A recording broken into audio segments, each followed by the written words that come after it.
YS Jaganmohan Reddy గారికి ప్రతిపక్ష హోదా దమ్ముంటే ఇచ్చి చూడు చంద్రబాబు అంటూ స్టేట్ కోఆర్డినేట్ వైసీపీ పార్టీకి చెందినటువంటి సజ్జల రామకృష్ణారెడ్డి గారు వ్యాఖ్యానించారు. ప్రధానంగా ఈ ప్రతిపక్ష హోదాకి సంబంధించి అసలు ఎందుకు కూటమి ప్రభుత్వం ఇవ్వట్లేదు అనే అంశం గురించి మనతో కులంకుశంగా వివరించడానికి ప్రముఖ పొలిటికల్ అనలిస్ట్ కేఎస్ ప్రసాద్ గారు ఉన్నారు. ఆయనతో మాట్లాడదాం.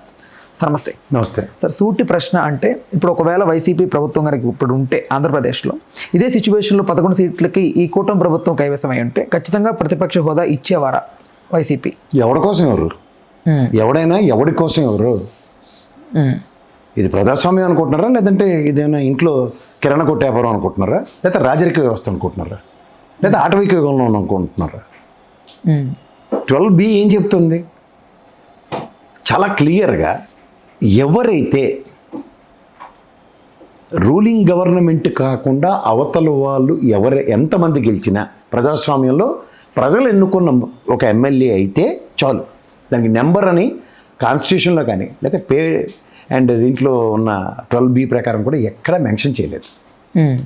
అలాంటప్పుడు ఏ ప్రాతిపదిక మీద మీరు అపోజిషన్ అన్న దాన్ని మీకు మీరే సొంత నిర్ణయాలు తీసుకుంటారు?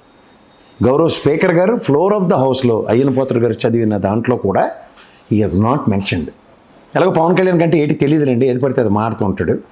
అపోజిషన్ నేనే తీసుకుంటాను అంటే క్యాబినెట్ హోదా ఉంటుంది అపోజిషన్ లీడర్కి అనుకుంటే తీసుకోవచ్చు. కానీ మీరు ముగ్గురు క్యాబినెట్ మంత్రులు ఉన్నారు కాబట్టి అది కుదురుతుందా కుదరదా అన్నది మీకు మీరే ప్రక్షాళించుకుంటే అర్థమవుతుంది. ఎందుకంటే మా అందరికీ అర్థమవుతుంది. మీకంటే ఏమి తెలివితేటలు లేవు కాబట్టి మీకు మీరే తెలుసుకోవాలి. అది జర్మన్లో ఇస్తారు ఇలాంటి కబుర్లు. సినిమాలో చూడండి, కమెడీని వచ్చి జోకేసి వెళ్ళిపోయినట్టు వెళ్ళిపోతే ఆఖరికి నవ్వులుపోలే అవుతారు. మీకు ఒకసారి వెనక్కి వెళ్తే చరిత్ర చాలా క్లియర్గా ఉంటుంది. మహానుభావుడు వాజ్పేయి గారు ఇద్దరు గెలిచిన అద్వానీ గారు ఆ రోజు వాళ్ళకి అపోజిషన్ స్టేటస్ ఇచ్చారు. అపోజిషన్ లీడర్ అంటలే, ఎవరో దాకా అక్కలే. రామారావు గారు గవర్నమెంట్లో తమ్మింగ్ మెజారిటీతో గెలిచినప్పుడు 29 స్థానాలకే పరిమితమైన కాంగ్రెస్కి అపోజిషన్ లీడర్ ఇవ్వలేదు, అపోజిషన్ స్టేటస్ ఇచ్చారు పార్టీకి. దేనికి ఇస్తారంటే ప్రజాస్వామ్యంలో ప్రజల తరఫున ప్రశ్నించడానికి అపోజిషన్ తప్ప ఇంకెవరు మాట్లాడరు. ఎందుకంటే రూలింగ్ గవర్నమెంట్ ఎప్పుడు వాళ్ళు చేసింది right. They live in a false illusion that we are only protectors అన్న కాన్సెప్ట్లో ఉంటుంది. అంచేత వాళ్ళకి ప్రశ్నించడానికి అవకాశం వెసులుబాటు ఉండదు. కాబట్టి ప్రజలు ఎవరినైతే అపోజిషన్ కింద కూర్చోబెట్టారో వాళ్ళకి ఎన్ని నెంబర్ ఆఫ్ సీట్స్ అని ఎక్కడ డిఫైన్ చేయలేదు, ఇంక్లూడింగ్ కాన్స్టిట్యూషన్లో సైతం. కానీ వీళ్ళకి ఇంటర్ప్రిటేట్ చేసుకొని ఎవరి కన్వీనియంట్ ప్రకారం వాళ్ళు మాట్లాడితే అది వాళ్ళ కర్మ అనుకోవాలి. పైపచ్చి మేము ఇవ్వదలుచుకోలేదు ఏంటి ఇది నాకు అర్థం కావట్లే. పైపచ్చి దమ్ముంటేరా శబ్దం సభలకి ప్రజలు యాక్సెప్టెన్స్ ఇచ్చారు. ఫర్ యువర్ ఇన్ఫర్మేషన్, మేము నీకు ఓటు వేయడానికి సిద్ధంగా ఉన్నామని వచ్చారు. కానీ సిద్ధంగా లేనివి ఎలక్షన్ కమిషన్ మిషన్లు. ఇది గ్రహించుకుంటే చాలు. సిద్ధంగా ప్రజలు ఉన్న దగ్గర ప్రజలు అక్కర్లేని ప్రజాస్వామ్యాన్ని మీరు నెలకొల్పి ప్రజల అపోజిషన్లో మీరు అనుకున్నట్టు 11 స్థానాలకు పరిమితం చేసిన వాళ్ళకి మీరు మాకు ఇస్తున్న సమాధానం 164 అని. 164కి 11కి 170 స్థానాలు టోటల్ అనే విషయం నాకు తెలుసు. కానీ ఆ 11 స్థానాల్లో ఉన్న వాళ్ళకి అపోజిషన్ స్టేటస్ ఇస్తే, మళ్ళీ ఇక్కడ అండర్లైన్ చేసి చెప్తున్నాను, జగన్మోహన్ రెడ్డికి అపోజిషన్ లీడర్ ఇవ్వండి అని అడగట్లే, పార్టీకి అపోజిషన్ స్టేటస్ ఇస్తే ప్రివిలేజ్ ఏంటంటే ఫ్లోర్ ఆఫ్ ద హౌస్లో ఒక క్యాబినెట్ మంత్రులు మాట్లాడినా లేదా గౌరవ ముఖ్యమంత్రి గారు మాట్లాడినా ఏం మాట్లాడారన్న దాని మీద తిరిగి కౌంటర్ చేయడానికి ఆ పార్టీ నుంచి ఎవడైతే ఉంటాడో అతనికి అవకాశం ఉంటుంది మాట్లాడడానికి, దాని మీద చర్చించడానికి, దాని పూర్వపరాలు చెప్పడానికి.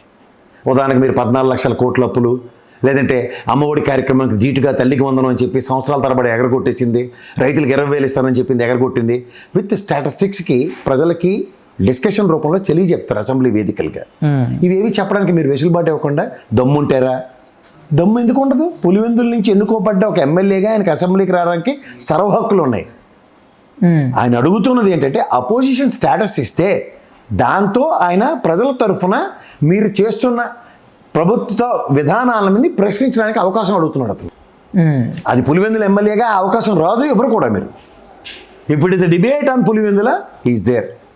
నియోజకవర్గానికి నిధుల ఎలకేషన్లు కానీ నియోజకవర్గ సమస్యల మీద మీరు తిరిగి చెప్పకపోతే అప్పుడు పులివెందుల తరఫున వచ్చి మాట్లాడడానికి ఒక అవకాశం ఉంటుంది ఒక క్వశ్చనర్లో. మీకు ఇంకో విషయం చెప్తున్నా, ఆయన అసెంబ్లీకి రావచ్చు రాకపోవచ్చు, that's his description.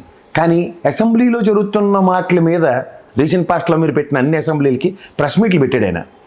Me party తరఫున మీతో ఉన్న కూటమి పార్టీల తరఫున కానీ ఏ మంత్రులైనా సరే, లేకపోతే ముఖ్యమంత్రి గారి హోదాలో చంద్రబాబు గారు అయినా సరే, లేకపోతే వాళ్ళ పార్టీ అధికార ప్రతినిధులైనా సరే, అట్లీస్ట్ ఎవరన్నా సమాధానాలు ఇచ్చారా?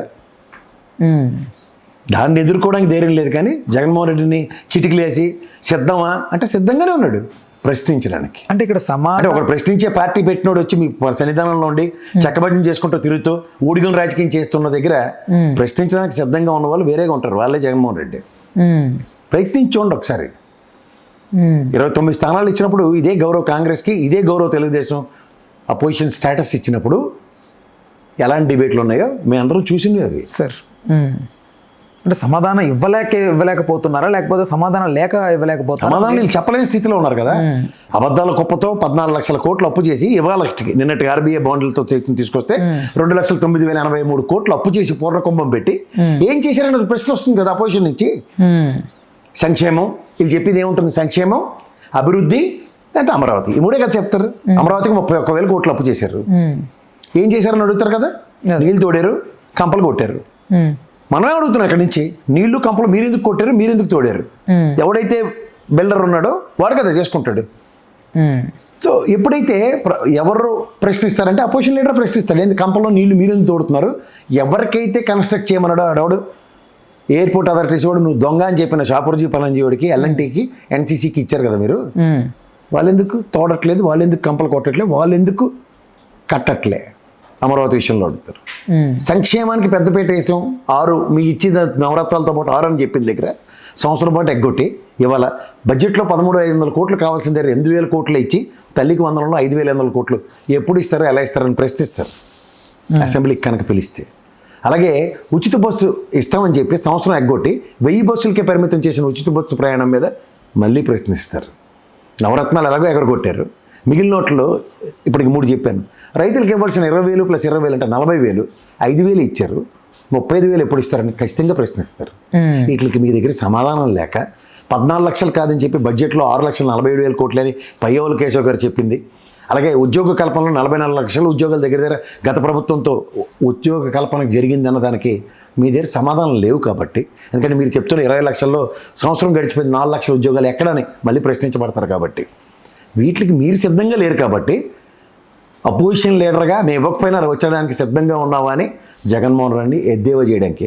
ఇప్పుడు కాలేజీలో మనకి లెక్చరర్లు వచ్చి పాఠాలు చెప్తున్నారు అనుకోండి, చదువు మీద పడతాం వెల్కమ్ పార్టీ అయిన తర్వాత. వీళ్ళకి వెల్కమ్ పార్టీ అయింది రెండోసారి కూడా. ఇది మళ్ళీ నరేంద్ర మోడీని తీసుకొచ్చి పవన్ కళ్యాణ్కి చాక్లెట్ ఇచ్చిన వెల్కమ్ పార్టీ అయిపోయింది. అంటే మూసుకుని పని చేయండి అని అర్థం. కానీ మూసుకుని పని చేయకుండా ఇంకా ర్యాగింగ్కి అలవాటు పడి, నిన్న కూడా చంద్రబాబు అడిగారు ఇంకా ఊకిల్డ్ బాబాయ్, తల్లికి చెల్లికి అన్యాయం, అలాంటి మాస్క్ ఇవ్వలేదు, ఇదే కథలు చెప్పుకుని కాలక్షేపం చేస్తున్నారు. పైవచ్చు దానికి పూర్ణకుంభంలో 2,09,083 కోట్లు ఇవాళకి. ఏం చేశారు? సమాధానం లే. ఏదైనా తట్టడం బట్టి ఎక్కడైనా వేసింది కనబడిందా అంటే లేదు. పోలవరం కుంగిపోవడం చూస్తున్నాం డయాఫ్రమ్ వాళ్ళతో సైతం, అలా కూలుతుంది కూడా పిక్చర్లు ఉన్నాయి. సో ఇవన్నీ కనబడుతున్నప్పుడు మీరు చేసిన తప్పులు డొల్లతనాన్ని ప్రశ్నించబడతాయా అన్నదాన్ని మీరైతే డైవర్టింగ్ పాలిటిక్స్ ఈ తపేలా ఛానల్ పెట్టుకుని చేసుకోవచ్చు. కానీ ఫ్లోర్ ఆఫ్ ద హౌస్లో ఆన్ రికార్డులోకి వెళ్ళే దగ్గర మీ దగ్గర ఒరిజినల్ సమాధానం కనుమరుగవుతుంది.